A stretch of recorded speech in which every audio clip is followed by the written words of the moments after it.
주간 고난주간이 시작되지만 설교는 계속 해오던 대로 인물 중심으로 성경의 조연 같은 인물들을 계속해서 살펴보도록 하겠습니다. 대신 고난주간은 특별히 예수님의 가상칠언을 중심으로 해서 묵상을 그렇게 함께 나누도록 하겠습니다. 오늘 살펴볼 인물은 성경에 나오는 최초의 여성 지도자 미리암에 대해서 살펴보겠습니다. 아시겠지만 미리암은 모세의 누이입니다. 제가 이거 시작하면서 넌센스 퀴즈를 하겠다 그러니까 우리 아이들이 다 말렸어요. 성경 인물 중에서 시험을 제일 잘 보는 사람 누군가? 우리 아이들이 다 말리더라고. 하지 마세요. 답은 미리암이죠. 다 미리 알고 있으니까 시험을 잘 보는 거예요. 이 반응 때문에 하지 말라 그러는 거예요. 오늘은 이 미리암에 대해서 살펴볼 건데요. 모세와 모세형 아론이 3살 차이에, 그리고 그 위가 미리암이니까 아마 10살 안팎의 그렇게 나이 차이가 있을 것이다. 이렇게 추측을 하게 됩니다. 정말 어떤 주연과 같은 인물이 아니다 보니까 등장 횟수가 많지는 않습니다. 한 3번 정도 에피소드가 언급되어 있죠. 이 세 부분도 거의 모세와 이렇게 얽혀서 언급되는 것을 보게 됩니다. 첫 번째, 이 미리암이 등장하는 장면은요, 모세가 갈대 상자에 태워져서 나일강에 두어졌을 때 일어납니다. 모세가 태어날 당시는 히브리인들에게 굉장히 힘든 시기였죠. 바로가 히브리인들을 극도로 핍박할 시기였어요. 이 바로는요, 요셉이 애굽의 총리가 됐을 때 그 왕조와 다른 왕조예요. 그러니까 한국으로 따지면 고려가 망하고 조선이 세워졌다, 이렇게 생각하시면 될 것 같아요. 그런데 새로운 왕조는요, 민족의 숫자가 많지가 않아요. 그러니까 소수의 사람들이 지배계층을 형성하고 있지만 계속 두려워하는 것은 뭐냐면 이전 왕조에 익숙한 다수의 백성들이 언제라도 반란을 일으킬 수 있다, 이걸 두려워한 거예요. 더군다나 이 바로 왕이 가만히 보니까 히브리인들이 이전 왕조와 굉장히 밀접하잖아요. 그런데 그 백성들이 번성하는 거예요. 그러니까 당연히 경계할 수밖에 없는 거죠. 그래서 바로가 무서운 명령을 내려요. 히브리인 산파들에게 너희는 히브리 여인들이 아이를 낳을 때 남자아이면 죽이고 여자아이면 살려라. 성경에 보니까 이 산파들이요, 바로를 두려워하는 것보다 이들은 하나님을 경외하는 사람들이었어요. 산파들이 아이들을 죽이지 않은 거예요. 그러므로 이스라엘 백성은 더욱 번성했다, 그렇게 말씀합니다. 그러니까 결국 바로가 모든 백성들에게 명령을 내리는 거예요. 히브리 모든 백성들에게 명령을 내리는데 너희는 남자아이를 낳으면 나일강에 던지고 여자아이는 살려두라, 이 명령을 내리게 된 것이죠. 그럼에도 불구하고 왕의 명령을 두려워하지 않은 한 레위 부부가 있었어요. 모세의 부모님이죠. 아들을 낳고도 3달 동안을 숨겨서 키웠어요. 고작 3달이라고 생각하면 안 되는 거예요. 이 아이가 울고 그러는데 어떻게 숨겨요? 근데 어떻게든 3달을 숨겼지만 더 이상 감당할 수가 없어요. 그래서 이 아이를 이제 하나님 품에 하나님께 돌려드리려고 하는 거예요. 성경은 이들의 행위에 대해서 믿음이다라고 정의를 내리고 있어요. 히브리서 11장 23절을 같이 보겠습니다. 히브리서 11장 23절. 자, 시작. 믿음으로 모세가 났을 때 그 부모가 아름다운 아이임을 보고 석 달 동안 숨겨 왕의 명령을 무소하지 아니하였으며, 그러니까 석 달 동안 숨긴 그 행위가 작은 것처럼 보이지만 그렇지 않다는 거예요. 왕의 명령을 무소한 것이 아니고 오히려 하나님을 경외하는 마음으로 그 일을 행했다는 거예요. 믿음이다라는 거예요. 그리고 더 이상 그들이 감당할 수 없을 그때 그들이 갈대 상자를 만들고 역청과 나무진을 발라서 그 안에 아이를 누이고 이 나일강 갈대 사이에 두었다, 이렇게 말씀합니다. 이 갈대 상자는요, 노아가 만들었던 방주가 원형이에요. 이 방주와 갈대 상자의 공통점이 뭐냐? 다시 없어요. 그래서 물결 따라 그냥 흘러갈 수밖에 없어요. 돛도 없어요. 방향을 내가 좌지우지할 수 있는 게 아니에요. 노도 없어요. 내가 속도를 조절할 수 있는 것도 아니에요. 그저 이 방주와 갈대 상자의 그 특징은 뭐냐? 내가 뭔가를 해볼 수 있는 게 아니에요. 오로지 하나님의 이끄심에 모든 것을 맡기는 거예요. 그러니까 방주를 탄다는 건 뭐냐? 나의 생사를 오직 하나님께 맡깁니다라는 의미예요. 아이를 갈대 상자에 넣었다는 게 어떤 의미예요? 이 아이의 생명을 우리 하나님의 손에 맡깁니다라는 믿음의 표현인 것이죠. 사랑하는 성도 여러분, 살다 보면 내 힘에 부칠 일들이 굉장히 많습니다. 그때 믿음의 사람들은 어떤 선택을 해요? 내 의지와 내 노력과 내 힘이 아니고 하나님의 손길에 나를 맡기는 거예요. 하나님의 손길에 나를 내려놓을 수 있는 성도들이 다 되시기를 주님의 이름으로 축원합니다. 갈대 상자에 이 아이가 담겨서 나일강 갈대 사이에 놓였을 때 그 상자를 끝까지 바라본 한 눈이 있어요. 성경에 보니까 이 아이의 누이다라고 이야기했어요. 이름이 나오지 않아요. 사실은 미리암인지 아닌지 정확하게는 모르지만 성경에 모세와 아론의 누이는 미리암밖에 나오지 않기 때문에 이 아이가 미리암이다라고 추측을 하는 거예요. 그리고 그 갈대 상자를 바라보고 지금 모든 상황 속에서 판단을 할 정도면 적어도 한 10세 안팎은 되지 않았을까, 이렇게 추측을 하는 거예요.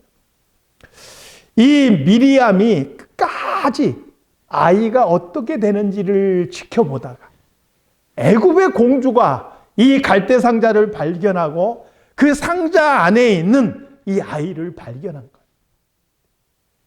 공주가 아이를 안아 올렸을 때 아이가 우는데 그냥 자기도 모르는 사이에 모성애가 발동이 된 거예요. 그것을 민감하게 눈치챈 이 미리암이 공주에게 다가가요. 공주님, 이 아이를 위해서 젖먹일 유모를 내가 구해다 드릴까요? 이렇게 제안을 하는 거예요. 저는 이런 용기와 또 이런 상황 판단이 그 10살 안팎인 여자아이에게서 어떻게 나올 수 있을까? 참 대단하다는 생각밖에 안 들어요. 결국 미리암의 이 판단으로 인해서 모세는 어린 시절 애굽의 공주의 보호를 받아서 살 수 있고 자기 친어머니의 양육을 받으면서 히브리인으로서의 정체성을 가지고 자라게 됐다는 거예요. 놀라운 하나님의 섭리라고 볼 수 있죠. 그러면서 한편에서 이 미리암을 보면 뭔가 끝까지 상황을 지켜보는 끈기도 있고 또 용기와 그것을 실행할 수 있는 실행력도 있는 것을 볼 수가 있어요. 아직 어리지만 성격이 여장부와 같은 그런 모습이 있는 거예요. 그러니까 미리암이 어린 시절 모세의 은인과 같은 그런 모습을 보여주고 있는 것이죠. 이 미리암이 두 번째 등장하는 곳은 어디냐? 이스라엘 백성들이 홍해를 건넜을 때 모세가 애굽의 왕자로 40년을 자랐어요. 그가 도망자 생활을 다시 40년을 했어요. 80세가 되었어야 하나님께서 모세를 애굽 땅으로 보내시는데 그때 모세 나이가 80세예요. 그러니 이 미리암의 나이는 90세가 다 됐을 거예요. 거의 90세 안팎이었겠죠. 과거 갈대 상자 이후로 80년 동안 미리암이 어떤 삶을 살았는지, 그가 어떤 인물이었는지 성경은 말씀해 주지 않습니다. 그래서 성경에 없는 부분을 상상력과 추론과 성경의 흐름을 통해서 잠시 재구성해 보려고 합니다. 역사적으로 보면 모세가 40세쯤 되었을 때 애굽의 차기 바로 왕이 될 가능성이 굉장히 컸어요. 왜 그러냐면 모세를 양아들로 삼은 애굽의 공주가 하셉수트라는 애굽의 공주였어요. 이 공주는 이 애굽의 새로운 왕조의 4대 왕 투트모스 2세의 부인이었어요. 문제는 투트모스 2세와 하셉수트 이 공주 사이에 자식이 없어요. 자식이 없는 상태로 투트모스 2세가 일찍 죽은 거예요. 그래서 이 하셉수트 공주가 정왕비인데 이 왕비의 소생으로 왕위를 잇지 못하고 10살밖에 안 되는 후궁의 아들이 왕이 돼요. 너무 어리니까 이 공주가 대신 섭정을 하게 됩니다. 근데 이 공주가 나라를 굉장히 잘 다스려요. 그래서 어린 왕은 그냥 뒤로 밀려나고 이 공주가 왕의 자리를 차지하게 돼요. 그리고 이 공주의 치세가 굉장히 평안했다라고 역사에는 기록이 되어 있어요. 이 공주에게 있는 유일한 아들이 누구예요? 양아들이긴 하지만 모세란 말이에요. 그러니까 모세는 가만히 자기 자신이 이집트의 왕자로 있었으면 애굽의 바로 왕이 될 수 있었단 말이에요. 그런데 성경에서는 우리에게 어떤 모습을 보여줍니까? 모세가 자기 자신은 히브리인이다라는 정체성을 분명히 가지고 있는 걸 보여줘요. 나이 40세가 되었을 때 모세가 무슨 생각을 했다고요? 자기 백성을 돌아볼 생각을 가지고 있었다 하는 거예요. 그때 모세가 도망자가 된 사건, 단순하게 모세가 화를 참지 못하고 애굽 사람을 때려 죽였다기보다 거기에는 모종의 정치적인 어떤 이해관계가 얽혀 있다라고 볼 수가 있는 거예요. 그 정치적인 이해관계가 뭘까요? 바로 히브리인들을 노예에서 해방하고자 하는 어떤 이해관계가 아닐까 이렇게 추측해 보는 것이죠. 이것을 실패하고 모세가 도망자가 된 것이다. 이렇게 보게 되는 거예요. 어떤 사람은 이 모세가 자신이 가진 신분과 배경으로 히브리인들 노예를 구원하려다가 실패한 실패자였다. 이렇게 말하기도 합니다. 인간적인 노력을 하다가 그 방법 때문에 처참하게 실패했다는 거예요. 그런데 놀랍게도요, 성경은 그렇게 말씀하지 않아요. 성경은 이런 모세의 실패에 대해서 뭐라고 말씀하느냐? 히브리서 11장 24절에서 26절. 우리 한번 같이 읽어볼까요? 자, 시작. 믿음으로 모세는 장성하여 바로의 공주의 아들이라 칭함받기를 거절하고 도리어 하나님의 백성과 함께 고난받기를 잠시 죄악의 낙을 누리는 것보다 더 좋아하고 그리스도를 위하여 받는 수모를 애굽의 모든 보화보다 더 큰 재물로 여겼으니 이는 상 주심을 바라봄이라. 인간적으로는 실패했어요. 도망자예요. 그러나 성경은 뭐라고 이야기합니까? 그가 믿음의 사람이다. 믿음으로 행했다라고 이야기해요. 어떤 면에서 그렇습니까?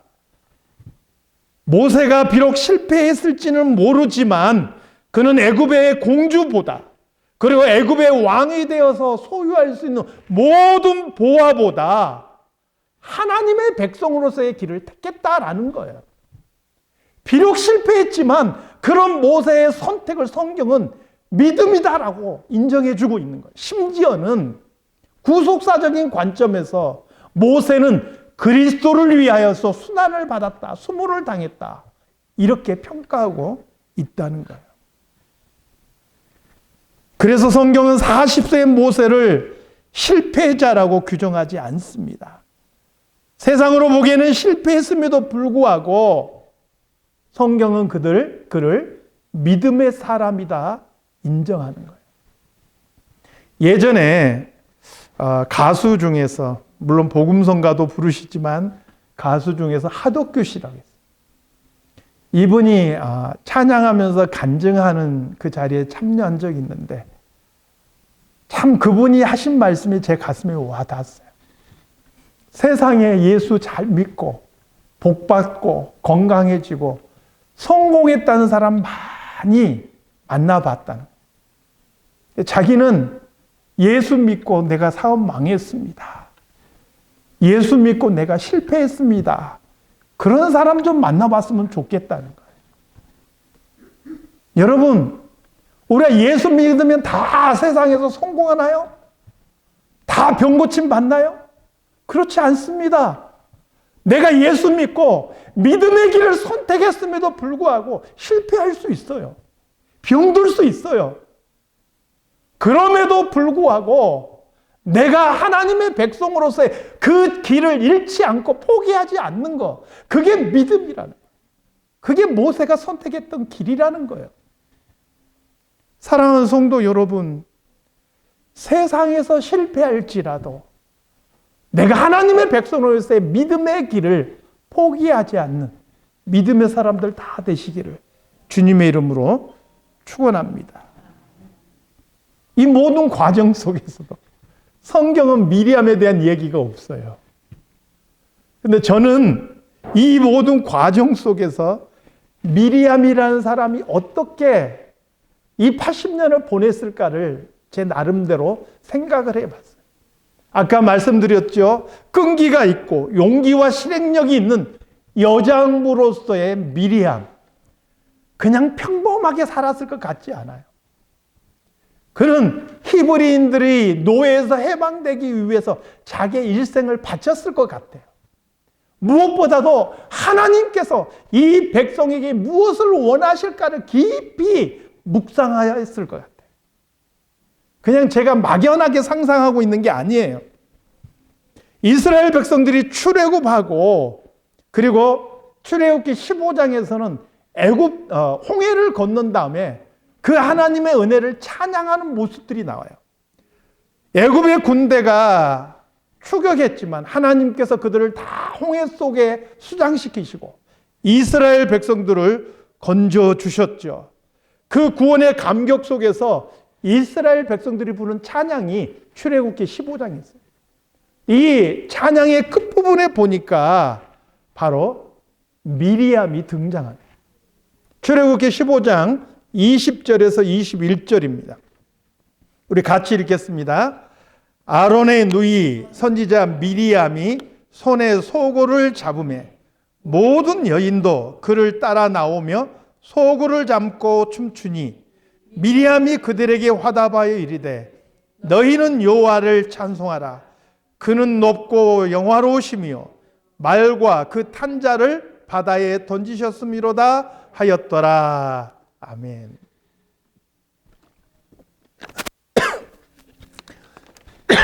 이 말씀은 본문에서 이 말씀은 미리암에 대해서 두 가지 중요한 정보를 우리에게 줘요. 미리암이 소굴을 잡고 나섰을 때 이스라엘 모든 여인들이 그 뒤를 따랐다는 거예요. 미리암이 히브리 여인들 사이에서 어떤 의미를 가지고 있는 존재인지를 보여주는 거예요. 미리암의 영향력이 어떤 사람인지. 그는 히브리 여인들의 지도자 역할을 하고 있다는 것을 우리가 짐작해 볼 수 있는 것이죠. 무엇보다 성경은요, 미리암에 대해서 선지자라고 호칭하고 있어요. 그냥 모세의 누이 미리암이 아니고 선지자 미리암이다라고 칭하고 있다는 거예요. 여기서 선지자는 원문에 이제 여선지자예요. 이 여선지자를 의미하는 원문의 의미는요, 영감을 받은 사람, 여류 시인, 이런 의미를 가지고 있어요. 그러니까 미리암이 어떤 삶을 살았는지 그 한마디에 딱 담겨 있는 거예요. 미리암은 이스라엘 백성들, 특별히 여인들을 중심으로 해서 이스라엘과 함께 하시는 하나님, 그분이 어떻게 우리와 함께 하시고 우리를 이끌어 오셨는지 과거 역사를 서사시적으로 노래하면서 이스라엘 백성들을 가르쳤던 여인이라. 이 시가 단순한 시가 아니고 영감이 담긴 시였습니다. 그러므로 성경은 그를 선지자다 이렇게 호칭하고 있는 것이죠. 그렇게 배운 여인들이 자신의 자녀들을 또 가르친 거예요. 그러므로 이스라엘 백성들이 430년 동안 그들의 정체성을 잃지 않을 수 있었지 않나 생각해 보는 거죠.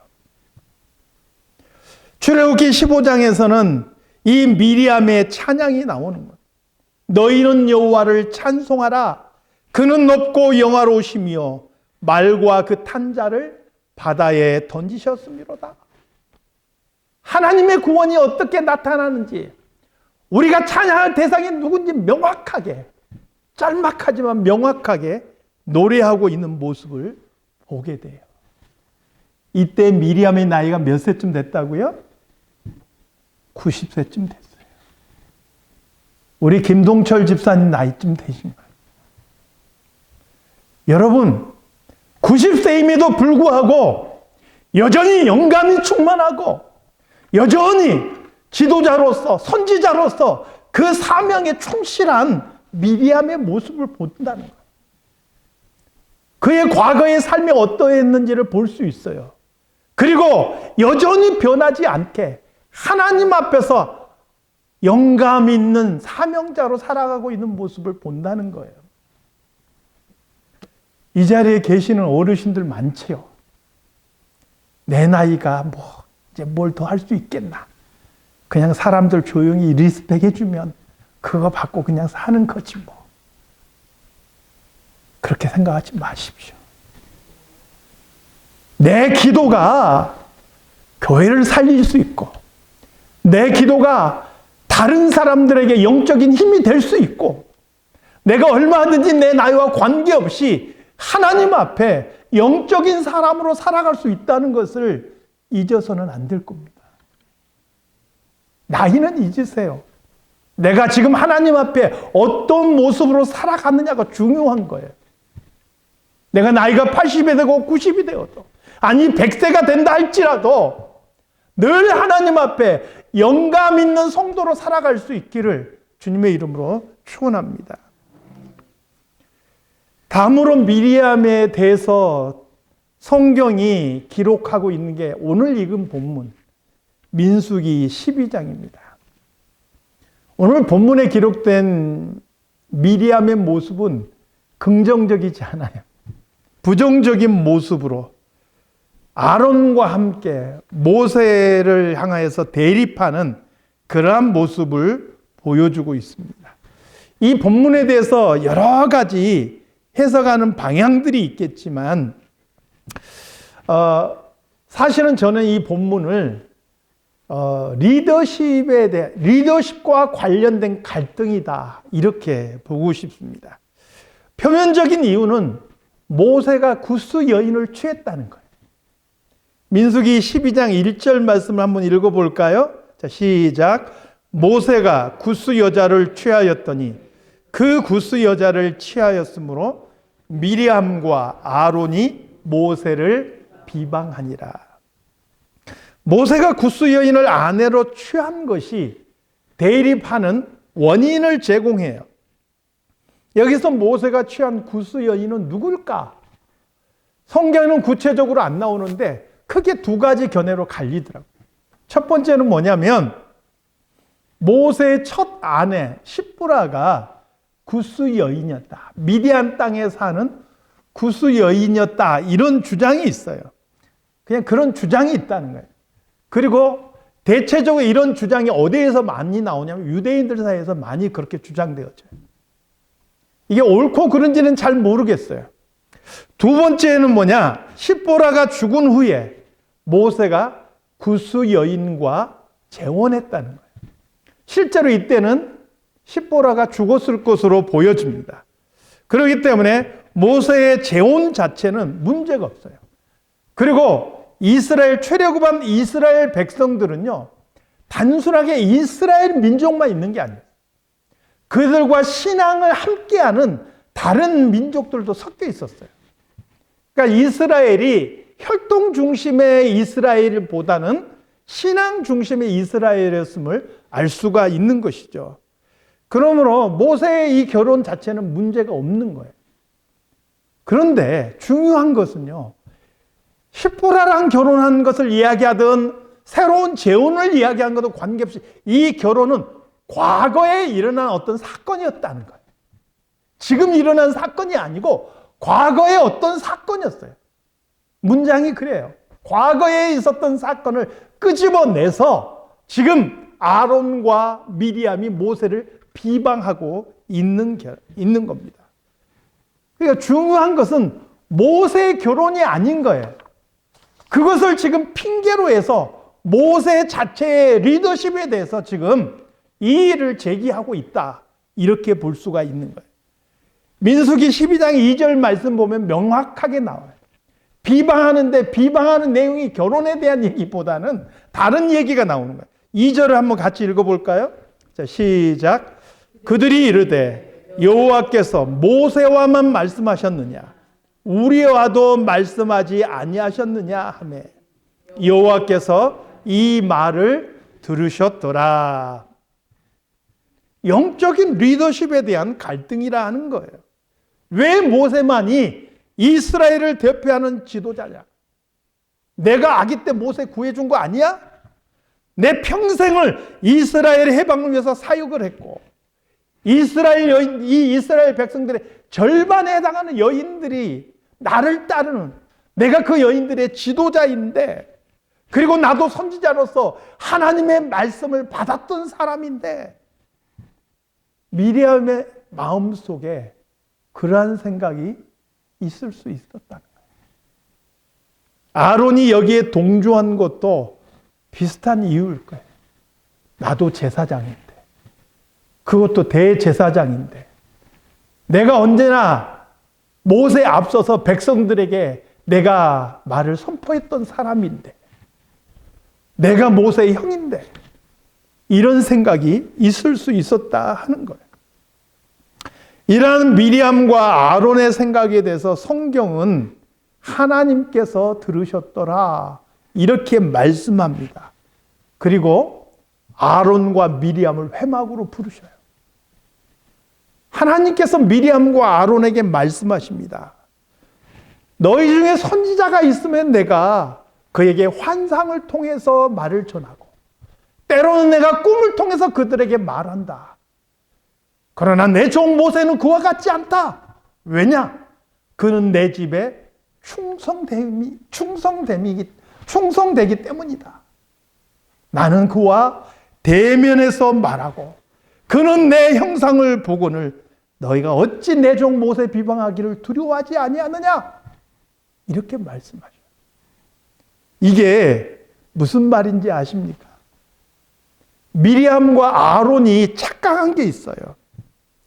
영적인 리더십이라는 것은요, 그 사람이 얼마나 인기가 있느냐, 그 사람이 어떤 업적을 쌓았고, 그 사람이 얼마나 사회적인 그런 지위가 있느냐, 얼마나 많은 사람이 그를 지지하고 있느냐, 이런 것에 의해서 정해지는 것이 아니라는 거예요. 모세를 애굽 땅에 보내신 분, 그를 이스라엘의 지도자로 세우신 분이 하나님이세요. 이스라엘 민족의 지지를 등에 업고 지도자가 된 게 아니라는 거예요. 하나님께서 모세를 부르셨고 그를 이스라엘의 지도자로 세우셨다 하는 거예요. 영적인 리더십은요, 누군가의 영향력을 확대하기 위한 수단이 아닙니다. 나는 이 공동체에 지분이 있다고 주장하기 위한 것도 아닌 거예요. 하나님께서 세우셨으므로 그 하나님의 뜻을 온전히 그곳에 실현하기 위해서 순종할 때 그게 영적 리더십이 세워지는 거예요. 그러므로 영적인 지도자로서 온전히 서기를 위한 사람이라면요, 내 지분, 나를 따르는 사람의 세력, 이건 내세우면 안 되는 거예요. 누가 드러나든지 하나님의 뜻이 그곳에 온전히 실현되기를 위해서 순종해야 되는 거예요. 이게 영적 리더십이에요. 아론과 미리암이 착각한 건 그거예요.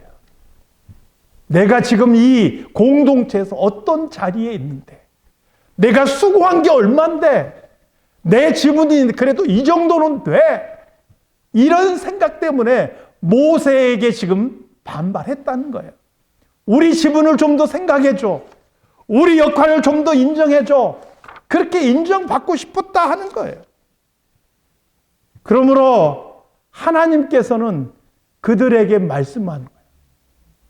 내 종 모세는 내 온 집에 충성하는 사람이다. 누가 세운 게 아니라 내가 세웠고 그는 내 뜻에 충성하는 사람이다. 하나님께서 그렇게 말씀하신 거예요. 교회가 일꾼을 세울 때 보통 투표라는 방법을 통해서 많이 일꾼들을 세우죠. 사람들은 많은 사람들의 지지를 얻은 사람을 지도자로 세우는 민주적인 방법이 성경적이라고 생각할 수 있어요. 여러분, 오해십니다. 그냥 교회에서 택한 방법이 투표라는 방법이었지 민주적인 방법이 성경적이지 않아요. 그렇다고 이제 나가셔서 박 목사는 공산주의 지지한다 이렇게 말씀하지 마세요. 성경이 지지하는 방법은 신정주의예요. 하나님의 권위와 하나님의 뜻이 교회를 이끌어가는 거예요. 단지 하나님의 권위로 위임받은 그 교회가 투표라는 방법으로 세웠기 때문에, 어떤 데는 투표가 아니라 추천으로 세우기도 하고 제비뽑기로 세우기도 하는데 방법이 중요한 게 아니에요. 하나님의 권위로 하나님의 사람들이 세워진다는 거예요. 그걸 오해하니까 일꾼 세우고 난 다음에 실족하는 사람이 생겨나요. 내가 왜 이것밖에 표를 받지 못했나? 내가 뭐 때문에 내가 여기에 되지 못했나? 이렇게 실족하는 일이 벌어지는 거예요. 놀라운 것은 이 모든 과정에서 모세는요, 미리암과 아론을 원망하거나 그들과 말다툼하지 않아요. 한마디도 하지 않아요. 오히려 미리암이 하나님의 징계로 나병에 걸렸을 때 하나님이여 원하건대 그를 고쳐주옵소서. 오히려 하나님 앞에 기도하는 것을 보게 돼요. 물론 하나님께서 8일 동안 짐 밖에 거하게 하시고 그 후에 고쳐주시지만 이것은 모세가 진정한 영적 지도력이란 게 무엇인지를 보여주는 모습인 거예요. 그러면서도 모세는요, 아론과 미리암의 수고와 그들의 헌신을 무시하지 않았다는 증거이기도 해요. 그러니까 지금 아론과 미리암이 모세에게 지금 대들고 따지고 있지만 모세는 그들의 수고와 그들의 헌신을 잊지 않고 기억하고 있다라는 거예요. 그들과 싸우지 않아요. 성경은 이 모세에 대해서 어떻게 평가를 합니까? 이 사람 모세에 대해서 그 온유함이 지면의 모든 사람보다 더 낫다 이렇게 평가하고 있어요. 제가 온유에 대해서 몇 번 정의를 내려드렸죠. 온유가 어떤 거예요? 결국 성경에서 말하고 있는 온유는 단순한 부드러움이 아니에요. 약한 자의 짐을 대신 짊어져 주는 마음, 그게 온유함이에요. 그래서 예수님을 온유하다라고 이야기한 거예요. 수고하고 무거운 짐진 자들아 다 내게로 오라. 내가 너희를 쉬게 하리라. 나는 마음이 온유하고 겸손하니. 온유하신 거예요. 그래서 수고하고 무거운 모든 짐진 자의 짐을 대신 짊어져 주시는 거예요. 아멘. 모세는 아론과 미리암의 그 마음을 헤아리고 그들의 아픔까지도 함께 감당하는 마음이었던 거예요. 하나님께서도 미가서 6장 4절을 보니까 이스라엘 백성들을 구원하기 위해서 애굽에 보내시는데 모세를 보냈다 이렇게 말씀하지 않으셨어요. 뭐라고 말씀하시느냐? 모세와 아론과 미리암을 함께 보냈다. 이렇게 평가해 주셔요. 아론과 미리암의 실수이지만, 인간적인 실수이지만, 그럼에도 불구하고 모세도 그들의 수고와 헌신을 인정했고, 하나님께서도 그들의 수고와 헌신을 인정하고 있다라는 거예요. 저는 이 모세의 그 가데스 바네아 사건을 최근에 보면서 그런 생각을 해봤어요. 이스라엘 백성들이 그렇게 원망하고 불평할 때 그때마다 모세가 묵묵히 참고 기도하고 견디는 걸 보게 돼요. 한 번도 이스라엘 백성들과 맞서지 않아요. 그들이 돌로 치려고 할 때마다 원망과 불평할 때마다 모세가 했던 것은 기도예요. 그런 모세가 왜 가데스에서는 이스라엘 백성들이 물이 없어서 원망하고 야 우리 애굽으로 돌아가자 했을 때 성을 내면서 하나님께서 말씀하신 대로 하지 않고 지팡이를 휘둘러서 반석을 2번이나 후려쳤을까? 왜 그런 상태가 됐을까? 그 사건을 읽는 중에 민수기 20장 사건인데요. 20장 1절에서 뭐라고 말씀하냐면 그 가데스에서 미리암이 죽고 거기에 장사되었다라고 기록하고 있어요. 미리암이 죽고 장사되었고 그 와중에 이스라엘 백성들이 모세를 원망하고 애굽으로 돌아가자고 아우성을 치고 있는 거예요. 80년 동안 어쩌면 미리암은 모세의 지지자였고 후원자였고 든든한 동지였어요. 어머니와 같은 존재였을 거예요. 그 미리암이 죽고 장사 지내는 그 순간에 모세의 마음도 흔들릴 수밖에 없지 않았을까? 저는 그렇게 추측을 해보는 거예요. 물론 그렇다고 해서 모세가 옳은 선택을 했다는 것은 아니에요. 그만큼 미리암이 모세에게 어떤 존재였는지를 다시 한번 생각해 보게 되는 것입니다. 이렇게 미리암이라는 인물에 대해서 모세와 함께 모세와 함께 묶어서 이렇게 일대기를 살펴보았습니다. 저는 미리암의 공과 과를 통해서 우리가 명확하게 2가지는 잊지 말고 기억해야 된다 생각합니다. 첫 번째는 우리의 나이와 관계없이 우리는 하나님 앞에서 영감 있는 그리스도인으로 살아갈 수 있어야 한다는 거예요. 사랑하는 우리 성도 여러분, 내가 어디서 어떤 모습으로 살아가든 지금 내 모습이 어떻든 관계없이 내가 하나님의 백성으로서의 정체성을 잃지 않고 영감 있는 그리스도인으로서 하나님과 교통하는 그리스도인으로서 그렇게 살아갈 수 있기를 주님의 이름으로 축원합니다. 2번째요. 우리 교회 공동체 안에서 영적 지도자의 권위인 세상의 어떤 지위나 또 숫자나 인기로 결정되는 게 아니라는 것을 기억하시기 바라요. 하나님의 권위로부터 세워진 거예요. 이건 목사님과 장로님만 해당되는 게 아니란 말이에요. 내게 주신 내 직분과 내 사명들이 다 있잖아요. 이게 작은 것 같지만 하나님의 권위를 위임받아서 교회가 세운 거예요. 그러면 하나님께서 나에게 맡겨주신 분량이란 말이에요. 그러니까 이 사명을 수행하는 데 있어서 세상의 기준으로 판단하지 말라는 거예요. 세상의 방법으로 판단하지 말라는 거예요. 지분도 따지지 말라는 거예요. 하나님 앞에 순종함으로 그 일을 받을 때 나를 통하여서 하나님의 뜻이 그 공동체, 그 사회에 실현되는 거예요. 뜻이 하늘에서 이룬 것처럼 하나님의 뜻이 나를 통해서 우리 사랑장로교회 안에, 우리 가정 안에, 이 지역사회 속에 이루어져 가기를 우리 주님의 이름으로 축원합니다. 기도하겠습니다. 하나님 아버지,